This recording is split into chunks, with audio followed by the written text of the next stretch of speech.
Bible ఎక్కువ మంది తెచ్చుకుంటారని ఎదురు చూశాను. తెచ్చుకున్న వాళ్ళు చూపించండి, తెరిచి చూపించండి. మీ బైబిల్ బాగా ఓపండి, ఒకసారి అలా ఓపండి. ఆహాహా, ఎంత బాగుందో ఈ సీన్. దివ్య గ్రంథము, దివ్య గ్రంథము, ఎచటనైన చదివిన సహాయ దొరుకును. కష్టములు వచ్చిన, దుఃఖములు కలిగిన, విడవకుండా చదువుడి దివ్య గ్రంథం. దింపండి. ఎంతమందికి మెఫీబోషెత్ అనే వ్యక్తి తెలుసో చేయి చూపించండి. మెఫీబోషెత్ చాలా తక్కువ మందే ఉన్నారండి. ఓకే, సరే, తెలుసు అన్నారు. ఎవరండి? అబ్బా, యోనాతాను కొడుకు,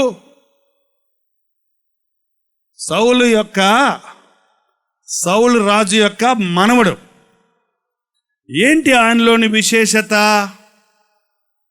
యుద్ధంలో ఒకేసారి తాత, తండ్రి, మిగిలిన బంధువులందరూ చచ్చిపోయారు. అందరూ ఓడిపోయారు, ప్రాణాలు పోగొట్టుకున్నారు. ఈ కుర్రోడు వయసు ఎప్పుడు? ఎంత? 5 సంవత్సరాల వయసు.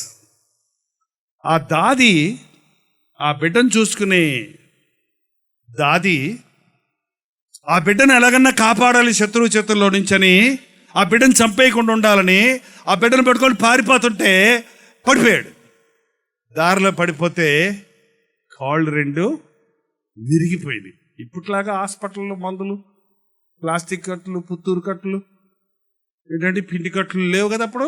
అందులో అతడు సౌలు మనవడు, సౌలు వంశానికి చెందినవాడంటే ఎవడో ఒకడు పొడి చేస్తాడు అసలే. కాబట్టి ఆ దాది ఆ బిడ్డను అలాగ తీసుకెళ్ళి ఎక్కడో దాచి కాస్త గంజి పోసి పెంచుతూ ఉంది. ఎవరతను? రాజకుమారుడు. ఏ స్థితికి వచ్చాడు? దిక్కుమాలిన స్థితికి వెళ్ళిపోయాడు. కాళ్ళు విరిగిపోయినాయి, రాజరికం పోయింది. రాజ వైభవంతో ఉన్న ఆ కుమారుడు, బంగారు బొమ్మలతో ఆడుకున్న ఆ బిడ్డ మట్టి కొండల్లో అన్నం తింటూ మూలబడిపోయి ఉన్నాడు. ఎవరు అతన్ని పట్టించుకోవాలా? ఎవరికి అతను తెలియదు. ఈ రోజున చాలా మంది అటువంటి పరిస్థితుల్లో ఉన్నారండి. ఈ మెఫీబోషెత్తు ఏదన్నా పాపం చేశాడా? 5 సంవత్సరాల పిల్లోడు ఏం పాపం చేస్తాడండి? కానీ పితరుల దోషం అతని మీదకి వచ్చింది. తల్లిదండ్రులారా, మీరు మీ బిడ్డలకి దోషాన్ని మూటగట్టిస్తారా? శాపాన్ని మూటగట్టిస్తారా? మీరు చచ్చిందే కాక మీ బిడ్డలు దిక్కుమాలిన స్థితిలో ఉండనట్లుగా మీరు అంగీకరిస్తారా? ఎంతమంది ఈ రోజున పెళ్ళైన తర్వాత కూడా, బిడ్డలు పెట్టిన తర్వాత కూడా తమ జీవితాలను మార్చుకోవడం లేదు, తమ బ్రతుకులను సరిచేసుకోవడం లేదు. ఎంతమంది త్రాగుడుకు బానిసలుగా ఉంటున్నారు. త్రాగుబోతులారా, మీకు శ్రమ. ఎవరికి శ్రమ? ఎవరికి దుఃఖము? ఎవరికి హేతువు లేని గాయములు? కలిపిన సారాయిని త్రాగువాడికే కదా అని సామెతల గ్రంథం 23వ అధ్యాయంలో ఉందండి. శ్రమ, దుఃఖం, బాధలు. నా దగ్గరికి ప్రార్థనకు వచ్చిన వాళ్ళు చాలామంది, మా నాన్న తాగుతాడండి, మా నాన్న కోసం ప్రార్థన చేయండి. మా అమ్మ నాన్న జగడబాడుకుంటా ఉంటారండి ఎప్పుడు చూసినా. మా అమ్మ నాన్న కోసం ప్రార్థన చేయండి. మా నాయన మా అమ్మను వదిలేసి పరాయి వ్యక్తితో జీవిస్తున్నాడయ్యా, మా నాన్న తిరిగి వచ్చేటట్టు ప్రార్థన చేయండి.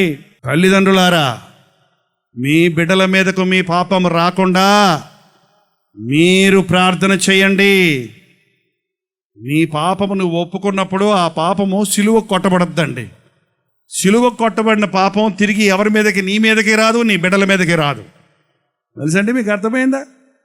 మన పాపములను మనము ఒప్పుకొనిన ఎడల ఆయన నమ్మదగిన వాడు, నీతిమంతుడు గనుక మన సకల దుర్నీతి నుండి ఆయన మనలను పరిశుద్ధులుగా చేస్తాడు.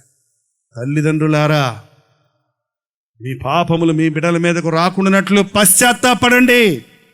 తల్లివైన తర్వాత కూడా నీకు ఇంకా బుద్ధి రాదా, సిగ్గురేదా? సంటి బిడ్డకు పాలు ఇస్తూ హామ అరుస్తుందంట, బిడ్డ పాలు తాగుతూ ఉన్నప్పుడు రక్తం వచ్చేస్తుందటండి. రక్తం వచ్చేస్తుంది, ఆ బిడ్డ రక్తం తాగేస్తుంది. మీరు అనుకుంటున్నారేమో, ఒకవేళ తల్లి పాలిచ్చి బిడ్డను పెంచుతున్నప్పుడు, తల్లి శరీరంలో భాగాన్ని ఇస్తున్నప్పుడు తన స్వభావాలు కూడా బిడ్డకి ఇస్తుంది. తన ఉద్రేకాలన్నీ బిడ్డలోకి వెళ్ళిపోతున్నాయి. మళ్ళీ ఆ పిల్లల్ని తీసుకొచ్చి వీడు ఎక్కువ అలర చేస్తున్నాడండి, వీడి కోసం ప్రార్థన చేయడానికి నన్ను అడుగుతారు. మళ్ళీ నువ్వు అట్ట పెంచావు. అన్న సమూయేలును పెంచినప్పుడు పాలు విడిచే సమయానికి పాలు తాగుతూ ఉన్నాడు బిడ్డ. పాలు తాగడం ఆపేసేటప్పటికి దేవునికి ఒప్పందం చేసుకున్నట్టు దేవాలయాలను తీసుకొచ్చి వదిలిపెట్టేసిందండి. ఏఫోదు కుట్టి సమూయేలును దేవాలయంలో వదిలిపెడితే మమ్మీకి టాటా చెప్పాడు. నేను దేవుని సేవ చేయటానికి నాకు ఈ భాగ్యం దొరికిందే, దేవాలయంలో నాకు ఈ భాగ్యం దొరికిందే అని దేవుని స్వరాన్ని వింటూ సమూయేలు దేవాలయంలో పెరిగాడు. తల్లి, నీవు ఎలా పెంచుతున్నావో నీ బిడ్డలు అలాగే ఉంటారు. దేవుని వాక్యంతో పెంచు, ఉగ్గుపాలతో దేవుని వాక్యాన్ని నేర్పించు. నీ ఉద్రేకాలు, నీ కోపాలు, నీ ద్వేషాలు వదిలిపెట్టు. నీ పాపము శాపము నీ బిడ్డల మీదకు రాకూడనట్లుగా మీ బిడ్డలను దేవునికి సమర్పించండి. దేవుడు నీకు బిడ్డని ఇచ్చినప్పుడు బిడ్డ కావాలంటారు. బిడ్డనిచ్చాక నీ ఇష్టం వచ్చినట్టు పెంచుతున్నావు. కానీ ఆ బిడ్డను దేవుని కొరకు పెంచడం లేదు. సౌలండి గాడిదల మీద తిరిగేవాడు. ఎక్కడ తిరిగేవాడు?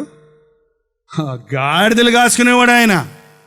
ఆ గాడిదలు తప్పిపోతే అవి ఎక్కడికి పోయినాయో తెలుసుకుందామని ప్రవక్త దగ్గరికి వెళ్ళాడు. ఎవరా ప్రవక్త? ఈ సమూయేలే పెద్దోడయ్యాడు. ఆ సమూయేలు ప్రవక్త దగ్గరికి వెళ్తే సమూయేలు చెప్పాడు, రే నువ్వు నాయన గాడిదలను ఎతుకుతున్నావు కానీ నిన్ను దేవుడు ఎతుకుతున్నాడయ్యా. నీ కొరకు దేవునికి గొప్ప ప్రణాళిక ఉంది. నిన్ను ఇశ్రాయేలీయులకు రాజును చేయాలనుకుంటున్నాడు అని ఆ రాత్రంతా కూర్చొని అతని కోసం ప్రార్థన చేసి అతన్ని అభిషేకించి ఇశ్రాయేలీయుల మీద రాజును చేశాడు.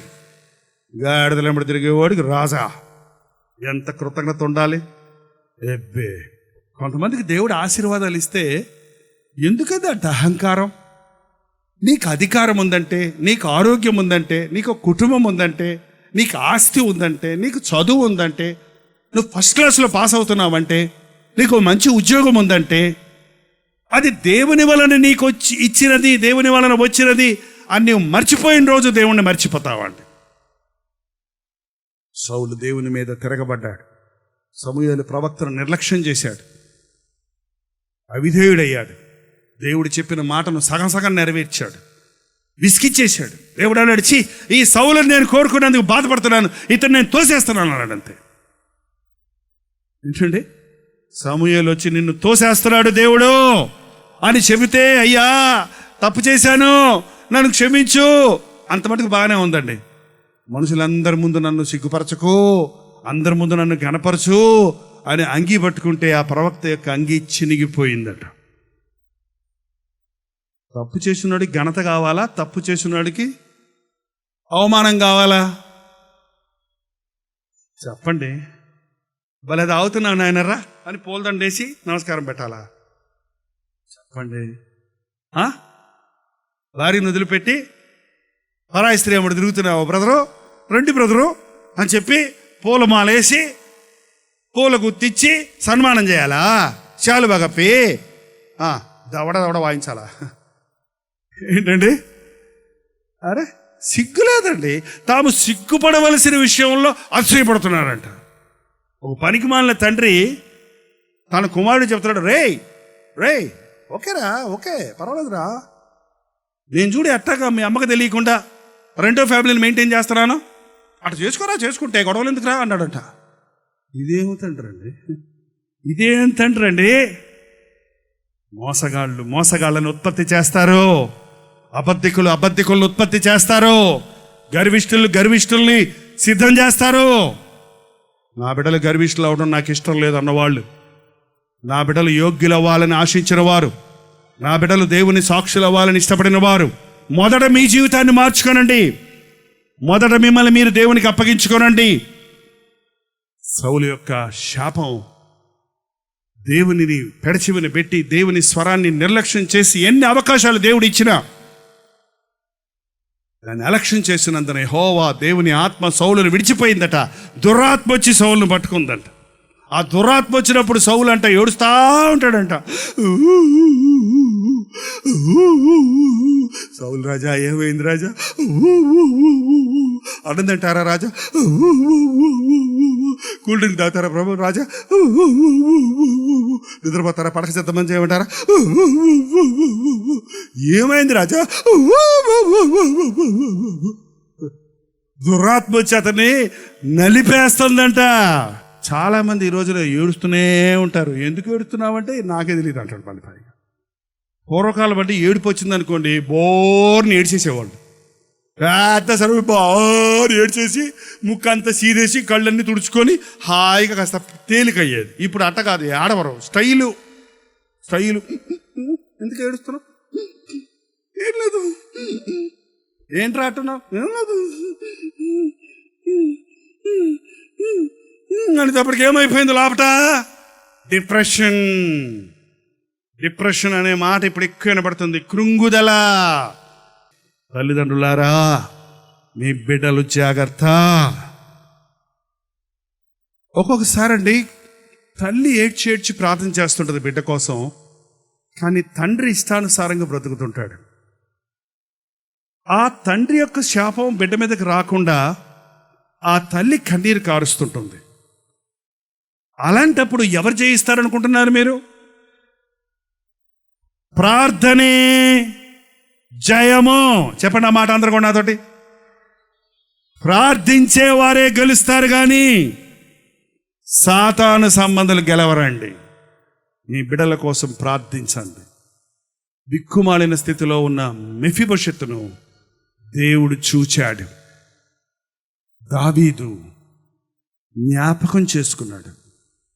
దావీదు మనసులో యోనాతాను కుటుంబాన్ని కరుణించాలని, ఉపకారం చేయాలని, దయ చూపించాలని, ప్రేమ చూపించాలని ఆశ పుట్టింది. తన దగ్గర ఉన్న వారిని పిలిచి సౌలు కుటుంబం వాళ్ళు ఎవరన్నా మిగిలారా అని అడిగారు. సాధారణంగా ఒక రాజు అయిన తర్వాత శత్రు సంబంధమైన వ్యక్తులందరినీ రూపం ఆపేస్తారు. ఓ చిన్న బిడ్డ ఉన్నా కూడా ఆ వంశం వస్తే మళ్ళీ నాది సింహాసనం అంటాడని వాళ్ళని చంపేస్తారు. అకస్మాత్తుగా దావీదు ఎవరన్నా ఉన్నారా అని అడిగినప్పుడు వాడిని చంపేస్తారేమో, అందుకు అడుగుతున్నారేమో అనుకున్నారు అసలే. కానీ నేను ఉపకారం చేయాలన్నాడు. అప్పుడు ప్రక్కన ఉన్న వ్యక్తి చెప్పాడు, యోనాతాను కుమారుడు ఒకడు ఉన్నాడు అని చెప్పినప్పుడు సమూయేలు 2వ గ్రంథము 9వ అధ్యాయము, యోనాతానును బట్టి నేను ఉపకారము చేయుటకు సౌలు కుటుంబములో ఎవడైనా కలడా అని దావీదు అడుగగా, సౌలు కుటుంబములో ఎవడైనా శేషించి ఉన్నాడా అని అడుగగా, యోనాతానుకు కుంటి కాళ్ళు గల కుమారుడు ఒకడున్నాడని రాజుతో మనవి చేసెను. అతడు ఎక్కడున్నాడని రాజు అడుగగా, చితగించుము, అతడు లోదేబారు అమ్మీయేలు కుమారుడగు మాకీరు ఇంట ఉన్నాడని రాజుతో అనెను. అప్పుడు రాజైన దావీదు మనుషులను పంపి లోదేబారులోనున్న అమ్మీయేలు కుమారుడగు మాకీరు ఇంటి నుండి అతని రప్పించెను. సౌలు కుమారుడైన యోనాతానుకు పుట్టిన మెఫీబోషెతు దావీదు నద్దకు వచ్చి సాష్టాంగ నమస్కారము చేయగా, దావీదు మెఫీబోషెతు అని అతన్ని పిలిచినప్పుడు అతడు చిత్తము, నీ దాసుడనై ఉన్నానెను. అందుకు దావీదు, నీవు భయపడవద్దు, నీ తండ్రి అయిన యోనాతాను నిమిత్తము నిజముగా నేను నీకు ఉపకారము చేసి నీ పితరుడైన సౌలు భూమి అంతయు నీకు మరల ఇప్పింతును, మరియు నీవు సదాకాలము నా బల్ల యొద్దనే భోజనము చేయుదువని సెలవిచ్చెను. మెఫీబోషెతును రప్పించినప్పుడు దావీదు అంటున్నాడు, మెఫీబోషెతు భయపడకు. మెఫీబోషెతు వణిగిపోతుండుంటాడు. రమ్మన్నాడు దావీదు అని అడిగితే ఎందుకు రమ్మన్నాడు అనుకుంటాడు? చంపేయటానికి. ఎందుకంటే శత్రువు కుమారుణ్ణి నేను. కానీ దావీదు అంటున్నాడు, భయపడకు మెఫీబోషెతు, ఇక నుండి నీవు దిగులు పడద్దు. ఎక్కడుంటావు నువ్వు? నీకు రావలసిన ఆస్తంతా, నీ తండ్రి సొత్తంతా నీకు ఇస్తా. ఎంత ఇస్తాడంట? తండ్రి సొత్తు అంతా నీకు ఇస్తా. ఏంటంటే ఒక క్రైస్తవుడికి ఏమి ఇస్తారా? ప్రభు 10 రూపాయలు ఇవా, ప్రభు 5 రూపాయలు ఇవా అని అడుగుతారు. ఏంటంటే యేసు ప్రభు దగ్గరికి వెళ్ళి చవకబారు థింగ్స్ అడుగుతారు. ఏంటండి? ఆయన దర్జాకు తగినట్టుగా ఆయన మనుషులు ఇవ్వలేని, మనం కష్టపడి సంపాదించుకోలేని ఆశీర్వాదాలు ఇచ్చే ప్రభు మనకు ఉండగా చిన్న చిన్న విషయాలు అడుక్కుంటుంటున్నాం మనం దేవుని దగ్గర. లేదు మెఫీబోషెతు, నీకు సొత్తు అంత ఇస్తున్నాను, అంతేకాదు నీవు సదాకాలము నా భోజనం బల్ల దగ్గర భోజనం చేస్తావు.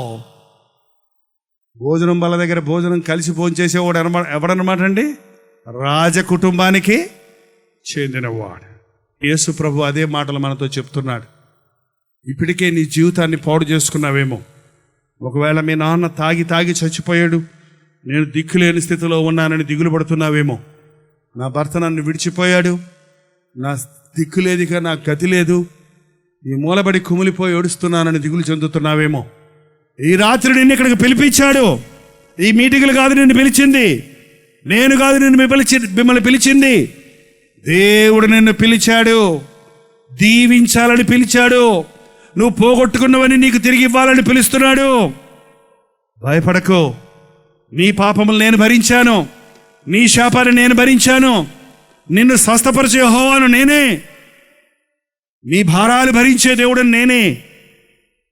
నువ్వు నాకు ద్రోహం చేశావు, నువ్వు నా మీద తిరగబడ్డావు, నువ్వు నన్ను నమ్ముకోలేదు, కానీ నిన్ను ప్రేమిస్తున్నాను, కానీ నా కృప నీకు చూపిస్తున్నాను. యేసయ్య కృప అండి, ఈరోజు అది అంశం అండి. యేసయ్య కృప ఎంత గొప్పదంటే, అసలు కృప అంటే ఏంటో ఎంతమందికి తెలియదో చేయొద్దండి. పోనీ ఎంతమందికి తెలుసో చేయొద్దండి. ఏంటది? ఏంటో చెప్పండి చూద్దాం, ఒక మాట చెప్పండి అమ్మా. ప్రేమ అంటే కృప, కృప అంటే ప్రేమ. నెపోలియన్ చక్రవర్తి దగ్గరికి ఒక తల్లి వెళ్ళిందట. అయ్యా, నా కుమారుడు క్షమించండి అయ్యా, ఉరిశిక్ష చేశారంట, నా కుమారుని క్షమించండి అయ్యా అంటే నెపోలియన్ అన్నాడు, అమ్మా చాలాసార్లు క్షమించాను, ఇక క్షమిస్తానికి లేదు, చాలాసార్లు క్షమించాను, ఇక కుదరదు. అయ్యా అయ్యా అయ్యా అయ్యా కనికరించండి అయ్యా, కృప చూపించండి అయ్యా, దయ చూపించండి అయ్యా అంటే రాజు అన్నాడు, చెప్తున్నాడు కదమ్మా, వాడు దయ చూపించడానికి అర్హుడు కాదు అంటే ఆ తల్లి కన్నీటితో అంటుందంట, అయ్యా దయ చూపించడానికి కూడా అర్హత కావాలా? అర్హత లేని వారికే కదయ్యా దయ చూపించాల్సింది అంటే నెపోలియన్ చక్రవర్తి అదిరిపోయాడంట. అవును కదా, అర్హత లేని వారి మీద దయ చూపించటమే, అర్హత లేని వారిని క్షమించటమే, అర్హత లేని వారిని ప్రేమించటమే, అయోగ్యమైన వారిని క్షమించటమే దయ చూపించటం. ఏ మాత్రం మెఫీబోషెతుకు అధికారం లేదు అక్కడ. శత్రువు యొక్క కుమారుడు, ఏ మాత్రం అతడు యోగ్యుడు కాదు అక్కడ రాజుగారి బల్ల దగ్గర కూర్చోడానికి. కుంటోడు, ఏ విధంగానూ అతనికి యోగ్యత లేదు, కానీ అతని మీద కరుణ చూపించాడు. నీకు నాకు ఏ యోగ్యత లేదండి, నీవు దిక్కుమాలని స్థితిలో ఉన్నావని. యేసయ్య లేని వాళ్ళు ఏం లేదండి వాళ్ళకి. ఇంకా మీరు ఎన్నన్నా చెప్పండి, యేసు ప్రభువు లేనివాడు జీవితం సున్నా. ఎన్నున్నా నిత్య నరకానికి పోవలసిన పరిస్థితి నీకుంది. మరణించిన తరువాతే శాశ్వతమైన జీవితం ఉంది. యేసు ప్రభు నిన్ను క్షమించడానికి సిలువలో తన ప్రాణమిచ్చి, తన రక్తాన్ని చిందించి నీవు పొందవలసిన దెబ్బలను ఆయన పొంది, నీ ముఖం మీద పడవలసిన ఉమ్మి ఆయన ఉమ్మి వేయించుకొని, నీ పాప భారమంతా కలువరి సిలువ వరకు తీసుకొని పోయి ఆయన సిలువలో యాగం చేశాడు. మనం ఇంకా శత్రువులు ఉండగానే, మనం ఇంకా బలహీనులు ఉండగానే, మనం ఇంకా ఆయన్ని ఎరగక ముందే, జగత్పునాది వేయబడక ముందే, రక్త ప్రోక్షణ లేకుండా పాప క్షమాపణ జరగదన్న మాట నెరవేరినట్లుగా మనందరి పాపముల కొరకు దేవుడు గనుక ఒకేసారి నిర్దోషము నిష్కలంకమైన రక్తమును చిందించి పరిహారం చేశాడు. ఈ రోజున ఆయన నామంలో మనకు రక్షణ ఉన్నది. పోగొట్టుకున్నవన్నీ నీకు తిరిగిస్తాడు. మెఫీబోషెత్తు భయపడకు, నీవన్నీ నీకు ఇస్తానయ్యా, నీవెప్పుడు నాతో ఉంటావయ్యా, ఎప్పుడు నా భోజనం బల్ల మీద ఉంటావయ్యా. అదే మాటలు ఈ రోజు నాకు చెప్తున్నాడు యేసు ప్రభు. నీకు అన్నీ ఇచ్చారు, బుద్ధి విజ్ఞాన సర్వ సంపదలు నాలో ఉన్నాయి, అన్నీ నీకు ఇస్తాను నేను. అంతేకాదు నీవెల్లప్పుడూ నాతోటే ఉంటావు. ఈ లోకంలోనే కాదు, ఈ లోకం విడిచిన తర్వాత కూడా నా రాజ్య వారసుడుగా యుగ యుగాలు తరతరాలు నాతోటే ఉంటావు అని ప్రభు నిన్ను పిలిచి నీకు చెప్తున్నాడు. చిత్తము నీ దాసుడను అని నువ్వు చెప్పగలిగితే, అవును ప్రభా నేను ద్రోహిని, అవును ప్రభా నేను పాపిని, అవును ప్రభా నేను నా బ్రతుకును పాడు చేసుకుంటున్నాను, అవును ప్రభా నా జీవితంలో నీకు స్థానం ఇవ్వలేదు, అవును ప్రభా నేను ఈ లోకాన్ని నమ్మి అన్నీ పోగొట్టుకున్నాను, ఆరోగ్యం పోయింది, ఆస్తి పోయింది, కుటుంబం విచ్ఛిన్నమైపోయింది, నాకు ఇక దిక్కు లేదనుకున్నాను, నా పరిస్థితి ఇంతే అనుకున్నాను, నన్ను కూడా ప్రేమిస్తావా, నన్ను కూడా శిక్షించకుండా కృప చూపిస్తావా అని రాత్రి ప్రభు దగ్గర నువ్వు చెప్పగలిగితే దేవుడు ఒక అద్భుతాన్ని జరిగిస్తాడు. ఈ రోజు నుంచి మన జీవితాలు మార్చుకొని మన కొరకు కాక మన కొరకు మరణించిన మన ప్రభు కొరకు బ్రతుకుదామా? యేసయ్యా, యోగ్యత లేని నాకు ఇంత గొప్ప అధికారం ఆధిక్యత ఇచ్చావా, నన్నెంతగా ప్రేమించావా, ఈ రోజు నుండి నీ సాక్షిగా నీ దగ్గరే ఉంటా, నీతోటే బ్రతుకుతా, నీ సాక్షిగా బ్రతుకుతా అని ఒప్పందం చేసుకుందామా? దయచేసి కళ్ళు మూసుకొని ప్రార్థన చేద్దాం. కాళ్ళు నొప్పులు, కీళ్ళు నొప్పులు అంటున్నావా? కాళ్ళే పోగొట్టుకుని మెఫీబోషెతును దేవుడు ప్రేమించాడు, నిన్న ఆయన ప్రేమిస్తున్నాడు. దిక్కుమాలిన స్థితిలో ఉన్నాను, అమ్మ లేదు, నాయన లేదు అన్న స్థితిలో నీవున్నావా? నిన్ను తల్లిదండ్రులు విడిచినా విడువని దేవుడున్నాడు. నీ పాపములు నీ బిడ్డల మీదకు రాకుండా తల్లి తండ్రి నోరు తెరిచి ప్రార్థన చేయండి. నీ శాపమంతా సిలువలో కొట్టివేయబడిందని నమ్మండి. మీ పాపాలకు పరిహారం కలువరి సిలువలో యేసు ప్రభు ఏనాడో చేశాడు అని విశ్వసించండి. ఆయన సిలువ చెంతకు వస్తే నీకు క్షమాపణ ఉంది. మన రెండు చేతులు పైకెత్తి, నాకు నీ సహాయం కావాలయ్యా, నాకు నీ కృప కావాలి నాయనా, నేను కనికరించబడడానికి యోగ్యుణ్ణి కాదయ్యా, యోగ్యత లేని నన్ను ప్రేమించిన యేసయ్యా నీకు వందనాలని ప్రభుతో చెబుదాం. పరిశుద్ధుడా, ప్రేమగల తండ్రి, ఒక్కసారి మమ్మల్ని చూడు నాయన. ఏ గుండెల్లో నుంచి ఏ మూలుగు వినబడుతుందో, ఏ పెదవులు విప్పి ఎవరు తమ స్థితిని ఒప్పుకుంటున్నారో, ఏ హృదయాలను తెరిచి నీ సన్నిధిలో నిన్ను ఆహ్వానించుకుంటున్నారో వారి పట్ల నీ అద్భుతాలను జరిగించుము నాయన. ఉన్నవాడను అన్నవాడిగా ఉన్న యేసయ్యా మా గుండెల్లోనికి రాయ్యా. పాపాలతో పాడైపోతున్న మా బ్రతుకుల్ని మార్చయ్యా. శాపాలకు గురై నడవలేని పరిస్థితుల్లో, కదలేని పరిస్థితుల్లో, ఏమి చేయలేని పరిస్థితుల్లో కూలిపోయిన మమ్మల్ని లేవనెత్తే యేసయ్యా. నీతో పాటు కూర్చుండే భాగ్యాన్ని మాకు దయచేయి నాయన. ఇది మొదలుకొని నేను మిమ్మల్ని ఆశీర్వదించదును అన్న మాట ఈ ఆవరణలో ఉన్న వారందరి పట్ల నెరవేర్చుము నాయన. ఈ ఒక్కరిని విడిచిపెట్టొద్దయ్యా. మెఫీబోషెతు వలె మేము అనేకులము దిక్కుమాలిన స్థితిలో ఉన్నాం, శత్రువులుగా మిగిలి ఉన్నాము, బలహీనులుగా మిగిలి ఉన్నాము, దరిద్రులమైపోయి ఉన్నాము. తండ్రి, మమ్మల్ని ప్రేమించి ఆ యేసుక్రీస్తు సిలువను బట్టి మమ్మల్ని క్షమించాలని ఈ ఆవరణలో సభ కూర్చుకున్నందుకు వందనములయ్యా. తండ్రి, నీకు వందనములు నాయన. నీ కుమారుడి బలిగా మా కొరకు ఇచ్చినందుకు వందనములు తండ్రి. యేసయ్యా, నీకు వందనములయ్యా. మా కొరకు నీవు నలుగగొట్టబడి మా శాపాన్ని కొట్టివేసినందుకు వందనములయ్యా. నీవు పొందిన దెబ్బల ద్వారా మాకు స్వస్థత కలుగునట్లు కొరడాలతో కొట్టబడి ప్రాణాన్ని బలిగా ఇచ్చినందుకు వందనములు తండ్రి.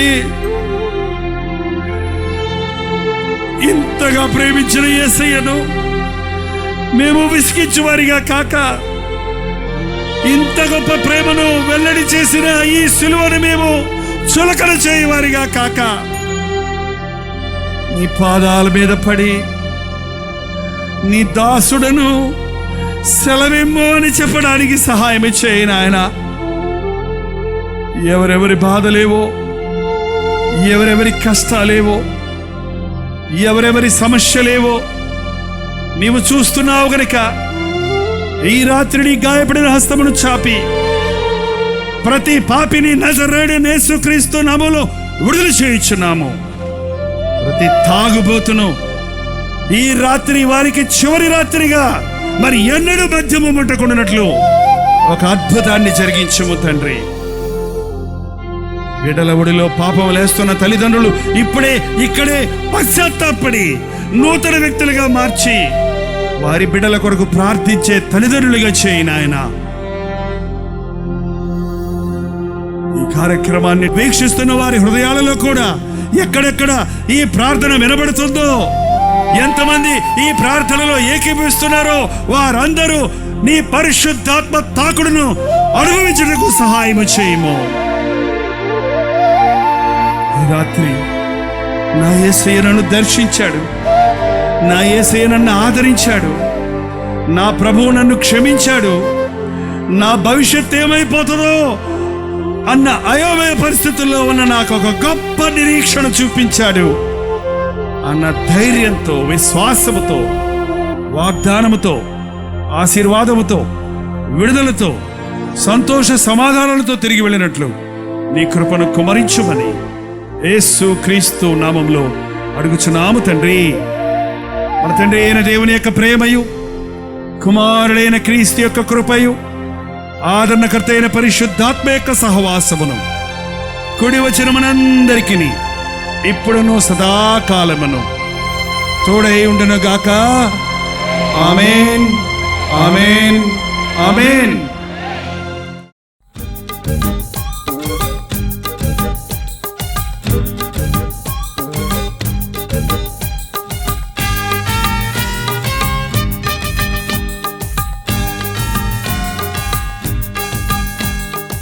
హల్లెలూయా. దోహా పరిసర ప్రాంతాల్లో ఉన్న వారికి శుభవార్త. ప్రభుచితమైతే ఈ నెల నవంబర్ నెల 26, 27 తారీఖుల్లో 2 దినములు ప్రత్యేకమైన సువార్త కూడికలను ఖతర్ దేశంలో ఉన్న దోహాలో ఏర్పాటు చేస్తున్నాం. అక్కడ ఉన్నటువంటి దైవజనులు ఈ మీటింగులు ఏర్పాటు చేయడం జరుగుతుంది. మిమ్మల్ని అందరినీ ఈ మీటింగులకు ప్రేమతో ఆహ్వానిస్తున్నాం. దోహా పరిసర ప్రాంతాల్లో ఉన్న వారందరూ మిమ్మల్ని ముఖాముఖిగా చూడడానికి, మీకోసం వ్యక్తిగతంగా ప్రార్థించడానికి చెన్నై నుంచి మేము దోహా వస్తున్నాం. అనుదిన ధ్యానం ద్వారా దేవుని వాక్యాన్ని వింటూ మేలు పొందుతున్న మీరు రండి, మనందరం కలిసి ప్రభువును ఆరాధిద్దాం, గొప్ప ఉద్యమాన్ని చూద్దాం. గుర్తుపెట్టుకోండి, నవంబర్ 26వ తారీఖు 7 గంటల నుండి 10 గంటల వరకు, అలాగే నవంబర్ 27వ తారీఖు 7 గంటల నుంచి 10 గంటల వరకు ఒకే స్థలంలో ఈ 2 దినాల మీటింగులు జరుగుతున్నాయి. రండి. చిరునామా గమనించండి. Cana hall, religious complex, Anglican centre, Abu Hamour, Doha. ఈ విషయం మీకు ఇంకా వివరాలు కావాలంటే క్రింద ఇవ్వబడినటువంటి ఫోన్ నెంబర్స్కు మీరు వాట్సాప్ ద్వారా కాంటాక్ట్ చేయండి, లేక ఫోన్ చేసి వివరాలు తెలుసుకోండి. రండి. ప్రతి అనారోగ్యం నుండి విడిపించబడినట్లు, ప్రతి బాధ నుండి, శ్రమ నుండి తప్పించబడినట్లు, ప్రభు తన గాయపడే హస్తముతో మనల్ని ముట్టి ఉజ్జీవించినట్లు దేవుని అద్భుత కార్యాలను అనుభవిద్దాం.